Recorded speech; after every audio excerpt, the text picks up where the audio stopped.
Pernah merasa belajar itu membuang waktu? Di dunia kerja modern, terlalu banyak yang belajar tanpa arah. Hasilnya, tidak relevan, tidak berdampak. Tapi di era digital ini, saatnya kita berubah. Transformasi, kebijaksanaan, dan adaptasi adalah kunci. Di era informasi yang bergerak cepat, hanya yang belajar dengan strategi tepat yang bisa unggul. Bayangkan pembelajaran yang dipersonalisasi, relevan, dan benar-benar mewujudkan aktualisasi diri Anda. Dengan Sinau Journey 4,3, Anda tidak hanya belajar, Anda berkarya, berkembang, dan berdampak. Ini era Anda. Mari bertransformasi, saatnya mengambil kendali dan melesat lebih jauh.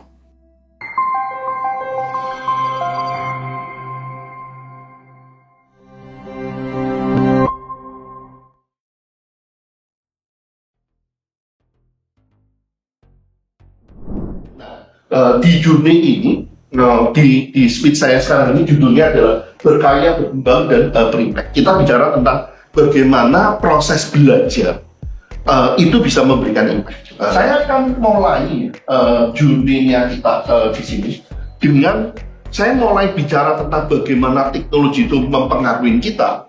Mungkin kalau teman-teman sudah pernah dengar, biasanya orang kan bicara ada yang namanya learning 1.0 ya. Yang mana kalau learning 1.0 itu intinya adalah teacher center. Kemudian dia masuk ke dalam 2.0. Kemudian 1.0 biasanya dihubungkan dengan CBT. Jadi computer based training. 2.0 biasanya dihubungkan dengan web based training. Saya mulai bermain di sini itu mungkin di 3.0 utamanya. 3.0 waktu itu utamanya kita bicara tentang SOCMED ya. Sosial media. Dengan berkembangnya sosial media, kita punya inisiatif di China sewaktu saya masih profesor yang kita kasih nama Sinaomi atau kita namanya Sinau Journey 3.0 Sinaomi. Waktu itu kita melihat bahwa yang namanya teknologi sosial media itu bisa membuat metode belajar itu berbeda. Kita mengencourage waktu itu semua mahasiswa saya S2 dan S3 terutama, karena kebetulan saya mengajar di banyak negara, jadi mahasiswanya tersebar di berbagai negara. Kemudian dalam proses belajarnya saya mengencourage mereka untuk buat blogging. Mungkin teman-teman pernah dengar juga, waktu itu kan awal-awalnya belum ada YouTube, semua orang kan bicaranya blogger ya. Kemudian blogger-blogger juga ada yang jadi kaya. Nah di dalam blogging itu kan kita belajar, idenya waktu itu yang pertama kan kalau udah S2, S3 semuanya kan nanti harus nulis jurnal juga, jadi harus ada pengalaman belajar menulis. Tapi kita percaya bahwa pengalaman menulis itu akhirnya membuat kita belajar dengan lebih intens. Kemudian di 3.0 waktu itu kita pertama kali bicara bahwa yang namanya belajar itu tidak harus dengan orang yang benar-benar super expert sih. Tulisan-tulisan yang ditulis oleh mahasiswa S2, mahasiswa S3, karena kalau mereka bisa meng-highlight suatu perspektif tertentu, itu juga bisa menarik banget. Jadi kita belajar knowledge sinkronus, asinkronus. Karena sebelumnya yang namanya belajar sinkronus, live streaming learning dengan Zoom, sampai dengan beberapa bulan sebelum pandemi, itu sesuatu yang mahal. Sesuatu yang technically, kalau saya lagi membuat video conference waktu itu, karena kita punya project-project internasional, itu selalu harus ada tim IT yang nemenin kan. Seakan-akan sesuatu yang wow.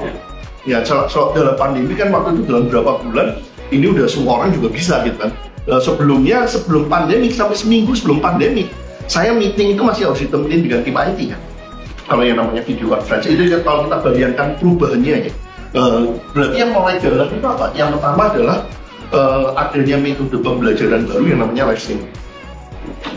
Yang dulunya itu adalah luksus, yang sekarang menjadi sesuatu yang tinggi. Bahkan boleh dibilang mungkin akhir-akhirnya kebablasan, sampai sekarang orang menjadi alergi. Banyak orang menjadi alergi begitu dengan Zoom, itu menjadi alergi karena kebablasan di dalamnya. Yang kedua yang terjadi apa? Adalah proses pembuatan video based learning ini menjadi murah meriah.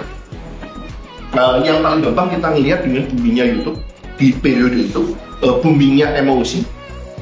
Dan bersama dengan itu yang pertama kali kita mulai masuk juga ke bisnisnya video based learning. Peralatan pembuatan video itu menjadi murah, harganya turun semua karena produk-produk Cina masuk di dalamnya. Kayak misalnya untuk membuat kayak semacam multiple video editing segala macam yang dulu itu harganya misalnya peralatan bisa 20-30 juta, selama pandemi itu bisa turun menjadi 45 juta. Dan peralatannya menjadi jauh lebih kecil, sehingga memungkinkan untuk pembuatan proses video. Ini yang kita ngomong di 4.0, 4.1 pada dasarnya adalah semacam metode pembelajaran yang baru, yang menjanjikan. Cuman setelah itu kan 4.2, kalau kita ngomong the new normal, mendadak semua orang maunya, enggak, saya maunya in person. Tadi kan Pak Daniel juga bilang, semua orang maunya in person rata-rata. Bahkan cukup ekstrim kalau kita lihat di beberapa perguruan tinggi yang saya tahu, mendadak tidak ada lagi yang namanya live streaming learning. Tidak ada lagi online ini, semuanya kembali full ke in person, offline. Kalau yang kita percaya sekarang dengan adanya yang nanti ke depan yang kita bilang sebagai signal journey 4.3, nantinya elemen pembelajaran itu akan menjadi ada 3 elemen pembelajaran yang menjadi key competitive advantage sebuah institusi pembelajaran. Sebuah learning organization akan semuanya memakai, karena metode digitalisasi itu mau tidak mau akan ada. Metode digitalisasi ini kalau kita nggak pakai, berarti kita kalah sama yang lain, ketinggalan. Atau kalau kita nggak pakai, pada dasarnya semua biaya pembelajaran kita akan menjadi mahal. Biaya pembelajaran kita itu tidak bisa ada. Yang saya maksud itu apa? Diginya, kita akan ngomong diginya itu mungkin yang disebut dengan, tadi saya beberapa kali bicara learning experiences-nya. Kita akan bicara tentang learning experiences di sini. Bagaimana kita meng-create di semua proses pembelajaran kita, either karena dia harus digital, berarti tantangannya bagaimana digitalisasi ini, misalnya memakai Zoom, itu tetap menarik. Atau bagaimana dengan adanya teknologi, metode pembelajaran klasik menjadi lebih menarik karena adanya digitalisasi. Kalau yang saya maksud sekarang, kalau yang pertama kita ngomong tentang live streaming learning, bagaimana lebih menariknya, itu kan kadang-kadang tantangan. Kadang-kadang masalahnya juga kadang-kadang orang tidak benar-benar mengajar secara digital, itu beda dengan mengajar secara normal. Peralatan mau nggak mau kamu harus invest. Nggak bisa juga kamu mengajar secara digital dengan kameranya itu baru 480p atau apa gitu ya, yang blur gitu komputernya, misalnya seperti itu ya, atau mic-nya ternyata nggak jalan. Jadi ada beberapa kondisi yang memang harus diberesin.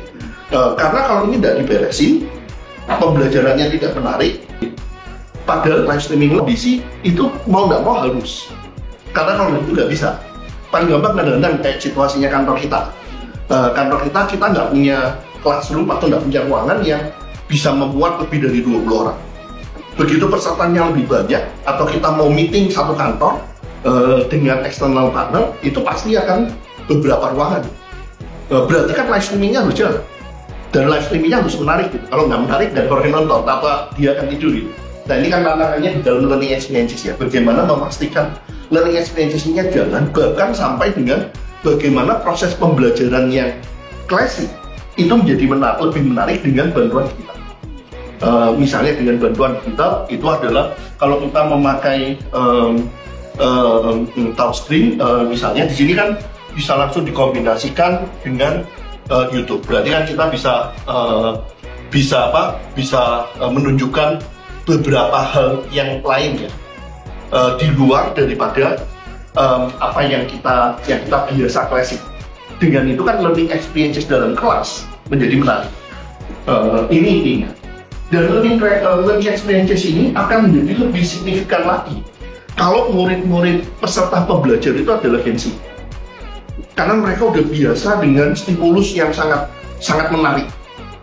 Kalau musuhnya itu adalah yang sesuatu yang sangat boring ya, kemungkinan untuk mereka akan kesulitan untuk mengikuti pembelajaran di sini.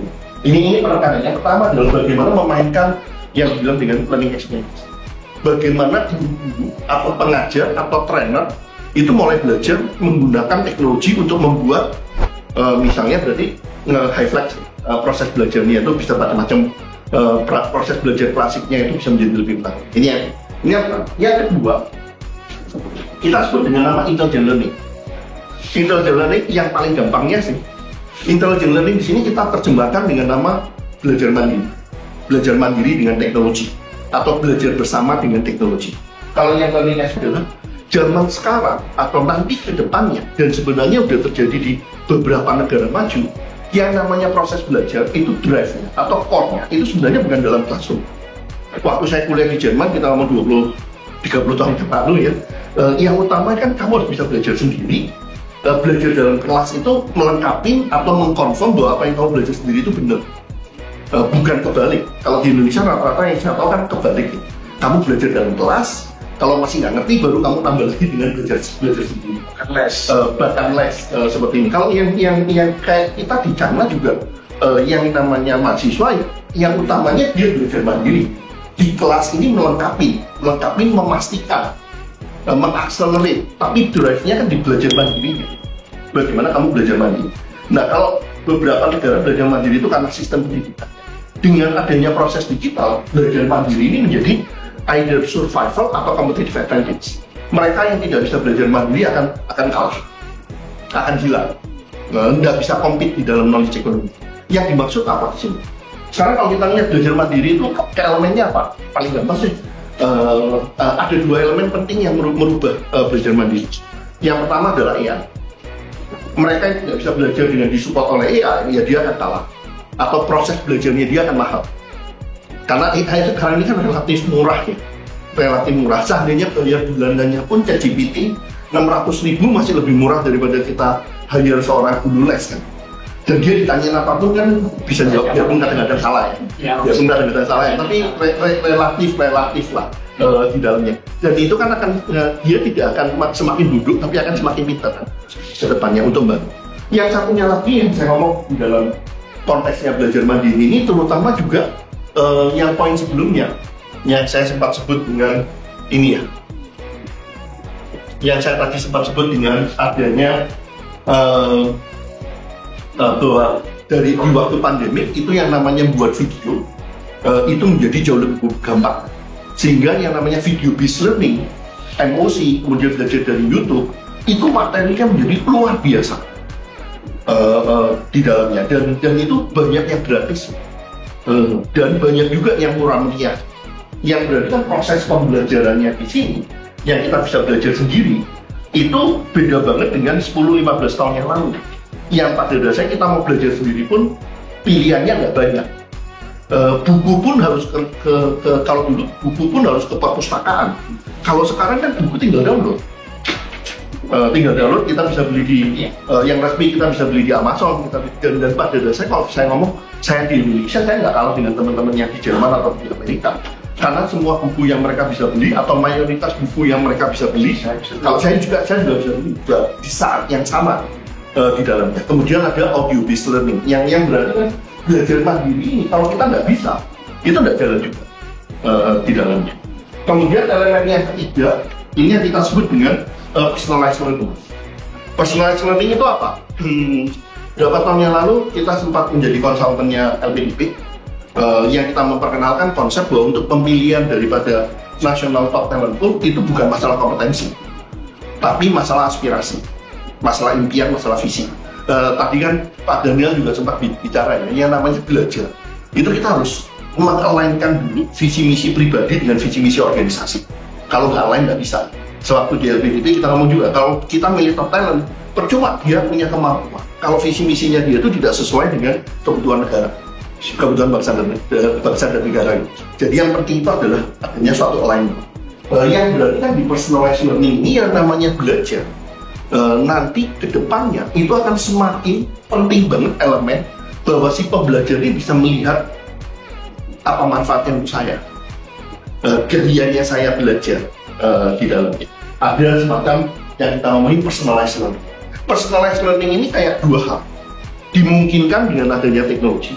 Karena kalau nggak ada teknologi, semuanya mau personalized learning, duitmu piro gitu. Punya uang nggak untuk biayain semuanya personalized. Tapi dengan adanya teknologi, personalized learning itu semakin dimungkinkan. Yang pertama, kita mau tahu bakat kita pun tinggal banyak alat tes, misi sendiri, keluar semacam bakat minat, kemudian keluar kayak semacam tujuan kompetensi model, AI di matching, keluar kan kursus-kursus apa yang kamu mesti ambil. Di kursusnya kan kamu bisa juga belajar sendiri, bisa juga kamu ngambil kursus berbayar, tinggal duitnya berapa. Nah, tapi hal ini semuanya udah dimungkinkan relatif otomatis. Bisa teoritis bisa dibuat dengan otomatis. Ini saya masih ingat tahun 2000 awal saya bekerja di PwC Jerman. PwC Jerman waktu itu membuat suatu program CBT, Computer Based Training, jadi ada CD yang setiap konsultan kalau mau keluar negeri akan dikasih. Kemudian konsultan ini idealnya ya dia teorinya, kamu naik pesawat penerbangan 2-3 jam, kamu akan bekerja, ada project di negara lain, kamu masukkan CD-nya. Nanti keluar pertanyaan-pertanyaan tentang personality-nya kamu isi, keluar profil personality kamu, kemudian dibandingkan dengan profil sebuah negara, keluar nanti sebuah gap. Sebuah gap, dari gap ini keluar kayak video-video pembelajaran dan tips dan trik waktu kamu sampai di negara ini, apa yang perlu kamu pelajari. Nah itu kan kurang lebih kayak yang sekarang ini pada saat bisa banget dengan AI, bisa banget dan jauh lebih canggih lagi daripada apa yang terjadi 25 tahun yang lalu ya. 25 tahun lalu masih pakai CD kan, kalau sekarang kan berarti pakai handphone, tinggal pakai handphone, dan harusnya pilihan materi pembelajaran itu jauh lebih banyak di dalamnya. Nah ini ada 3 komponen yang kita sebut dengan Sinau Journey. Ini yang seharusnya dalam beberapa tahun mendatang ini akan mendrive, dan nantinya organisasi kita siap nggak? Kita sebagai guru siap nggak? Kita sebagai pembelajar, karena ini kan berarti tiga pemain ini harus berubah caranya kita mendesain suatu proses pembelajaran, caranya kita mengajar, caranya kita belajar, ini akan berubah. Dan perubahan itu nggak gampang, nggak semua orang suka. Ini nanti tantangannya, baik di level negara, di levelnya organisasi, sampai dengan di levelnya individu. Siapa yang akan bisa bermain dengan ini? Seharusnya dia adalah calon pemenangnya yang dibilang nanti knowledge economy.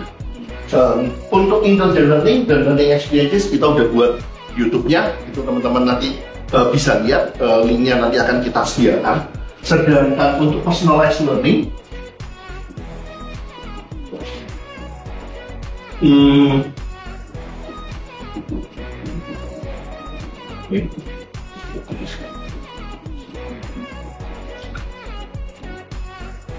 mungkin saya akan coba yang dibilang yang dimaksud dengan detailnya dari personalized learning itu apa. Personalized learning yang kita maksud di sini, yang gampangannya ya, kita bicara tentang beberapa elemen. Kita bicara tentang kedepannya itu kayaknya seseorang kalau mau maju itu dia sendiri harus ngerti tentang bakat dan minat dia. Yang mana kalau zaman dulu mungkin enggak ya, atau cuma meraba-raba. Dan kemungkinan untuk kita mencari tahu tentang bakat dan minat itu sebenarnya secara kebutuhan lebih ada, secara fasilitas juga lebih ada. Kebutuhan lebih ada atau apa? Kalau zaman dulu kan kita mungkin masalahnya karena kalau kamu nggak bisa ya kamu nggak bisa makan ya. Nah, kalau zaman sekarang terutama kayak Gencar kan dia nggak bisa ngapa-ngapain juga orang tua masih untuk hidup bukan masalah. Masalahnya kan sekarang bagaimana kita ke depannya itu akan seperti apa. Yang ketiga adalah kita lebih jelas tentang benefit. Karena sebenarnya buat saya kayak misalnya waktu di Jerman dulu, buat saya satu ceritanya, kalau kita tahu, mungkin teman-teman tahu juga, kalau di Jerman ada Bundeskanzler Helmut Kohl ya. Dia kan menjadi kansler selama berapa tahun dan salah satu kansler yang paling sukses lah di Jerman ya. Ternyata kan kalau kita melihat dia adalah seorang yang sekolahnya itu sejarah.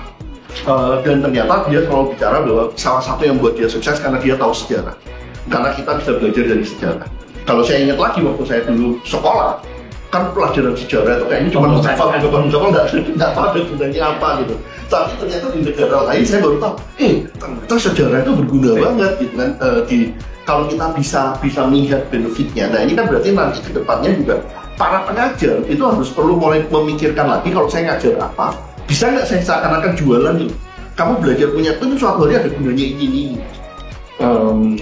Setelah itu kan kita mulai ngomongin yang keempat adalah project based ya.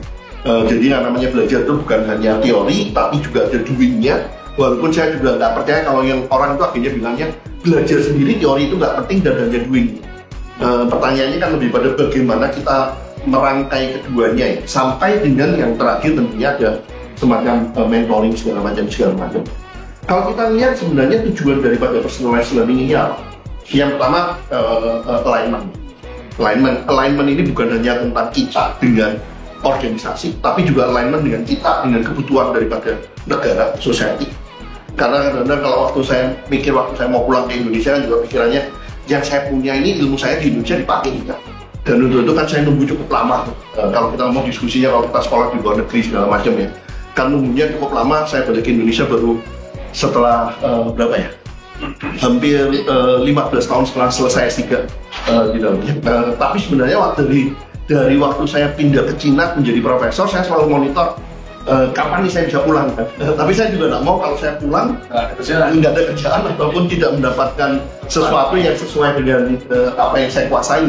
Sampai dengan nanti ketemu momennya, baru memutuskan profesorship saya tinggal, kemudian balik ke Indonesia merintis lagi semuanya dari nol di dalam. Kemudian personalized learning ini juga hubungannya dengan employability sih. Employability dalam artian kalau dilihat ya, bagaimana zaman itu berubah kan, skill yang kita butuhkan itu berubah kan, di dalamnya. Yang membuat berarti kan kita harus bisa selalu mengembangkan diri kita. Dan mengembangkan diri kita mungkin tiap orang kan mulai berbeda-beda caranya dan ini. Tapi yang penting adalah bagaimana kita mengembangkan diri dengan cara belajar yang personalized. Sampai dengan bagaimana membentuk mindset dan karakter tiap-tiap orang.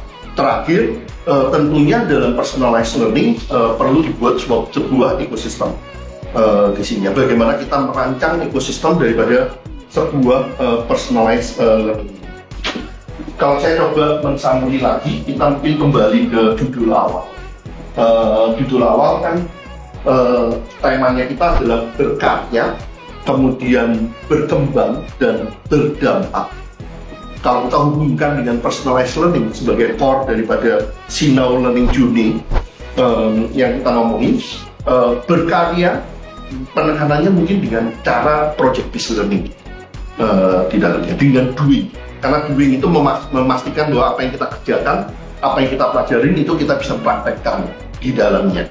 Berdampak di sini hubungannya mungkin, kalau dampak itu kan sesuatu yang agak long term ya. Kalau kita bisa align, tentunya kita akan lebih bisa memberikan suatu dampak di dalamnya. Dan berkembang tentunya ada hubungannya dengan caranya kita belajar, caranya kita mengetahui metode-metode pembelajaran, tools-tools yang cocok untuk kita boleh berkembang.